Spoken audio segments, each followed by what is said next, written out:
Et c'est une politique qui, non seulement a des effets macroéconomiques de ce genre, mais surtout, change le sens de la répartition.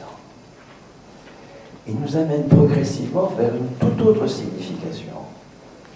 La pension, ce n'est pas la continuation du salaire financé par un taux de cotisation patronale croissant. Je précise patronale, ou je pourrais dire salarié et patronale, si nous avons une hausse du salaire brut, bien sûr. Hein.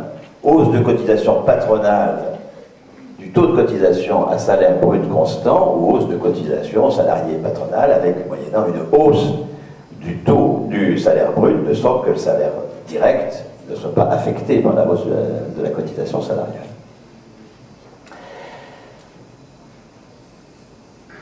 Et quelle est cette autre forme de répartition qui est présentée comme modèle par le Parti socialiste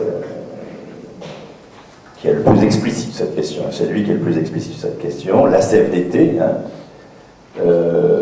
et l'UMP. C'est un modèle dans lequel la pension n'est plus la poursuite du salaire, il n'y a plus aucune référence au salaire. La référence au salaire a disparu, le terme taux de remplacement n'existe plus. C'est une pension qui est la contrepartie d'une prévoyance, et dans laquelle on récupère l'équivalent de la prévoyance que l'on a faite quand on était actif.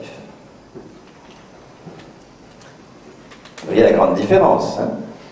Si c'est un salaire continué, ça veut dire que les retraités sont des salariés,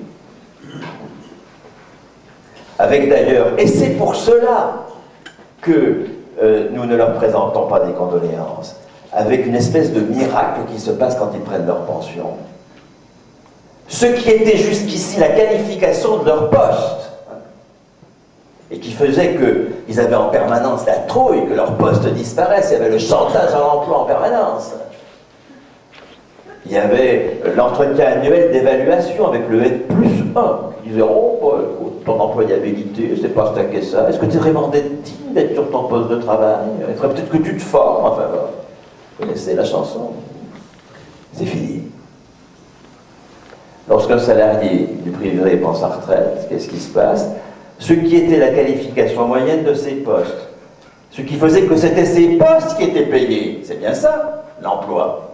C'est le poste qui est payé, c'est pas la personne. J'ai pas de poste, je suis à poil. C'est pas moi qui suis payé, c'est mon poste. C'est pas moi qui suis qualifié, c'est mon poste. Alors qu'est-ce que c'est que la convention collective? C'est la définition de la qualification des postes. Je parle du privé. Lorsqu'un salarié du privé prend sa retraite, ce qui était la qualification moyenne de ses 25 meilleures années de poste de travail devient la sienne. Enfin, c'est lui qui est payé. Comme disent les retraités, ils le disent comme ça, c'est-à-dire, quand on les interroge, ça tombe tous les mois. J'ose pas le dire quand je pense à mes petits-enfants qui entendent mal. Et d'ailleurs, du coup, leurs petits-enfants, ils leur caressent l'épaule en disant « Mon pauvre gamin, t'as bien du mal » et ils leur refilent un petit billet. J'ai vu un chiffre qui vaut ce qu'il vaut, je ne l'ai pas vérifié, 17 milliards d'euros qui vont des grands-parents aux petits-enfants en France aujourd'hui.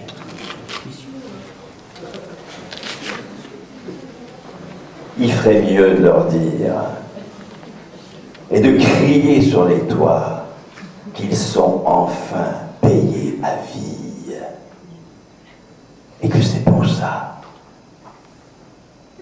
En tout cas, ceux qui sont payés, je ne parle pas, et surtout de femmes, qui ont une pension sans rapport avec leur salaire d'activité et qui se retrouvent du fait de la décote, du fait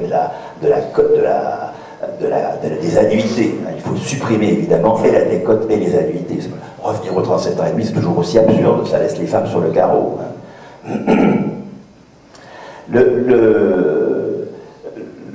Donc, je parle de celles et ceux qui ont une pension proche de leur meilleur salaire. La moitié des retraités. Ce qui fait quand même 7 millions de personnes. C'est pas rien, 7 millions de personnes.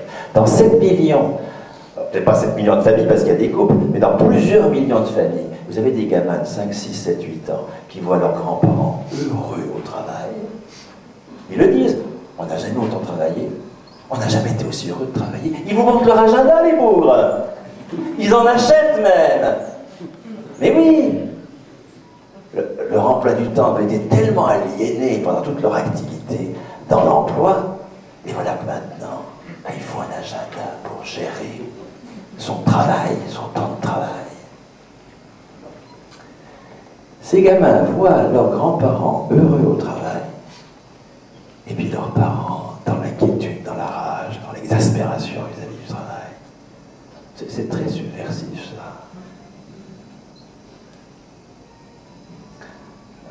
On me racontait l'épisode suivant d'un gamin de 6 ans. C'était en Belgique, hein, mais qu'importe, le régime belge est le même que le nous. Et en Belgique, quand on dit pas les retraités, on dit les pensionnés. Le français belge est un peu différent du nôtre, il est d'ailleurs tout à fait intéressant. Et le gamin disait, ah ben moi quand je serai grand, je serai comme papy, je serai pensionné. Ben, évidemment. Vous comprenez que le salaire continué est anticapitaliste, puisqu'il détruit le marché du travail. Et que le marché du travail, il est au cœur du capitalisme. Réfléchissons bien. Qu'est-ce que c'est qu'un emploi? Un emploi, c'est pas un poste de travail. Évidemment que pour qu'il y ait un emploi, il faut qu'il y ait un poste de travail. Mais c'est pas ça l'emploi. L'emploi, c'est le fait que c'est le poste de travail qui est payé. C'est ça l'emploi. C'est le poste de travail qui est qualifié. Je suis nié comme porteur de qualification. Je suis voué à être demandeur d'emploi. C'est ça ma vocation.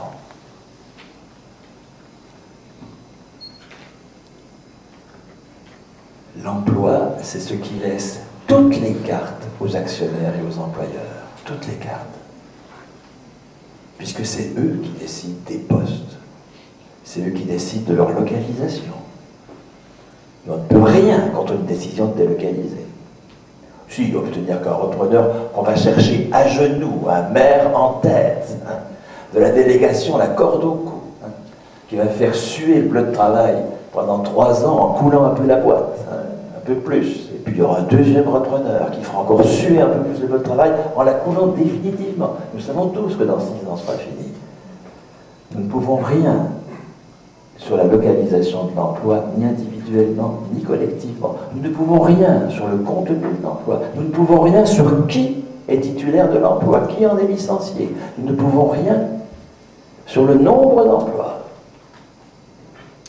Dès lors que c'est le poste de travail qui est le support des droits sociaux, tout est dans les mains du capital.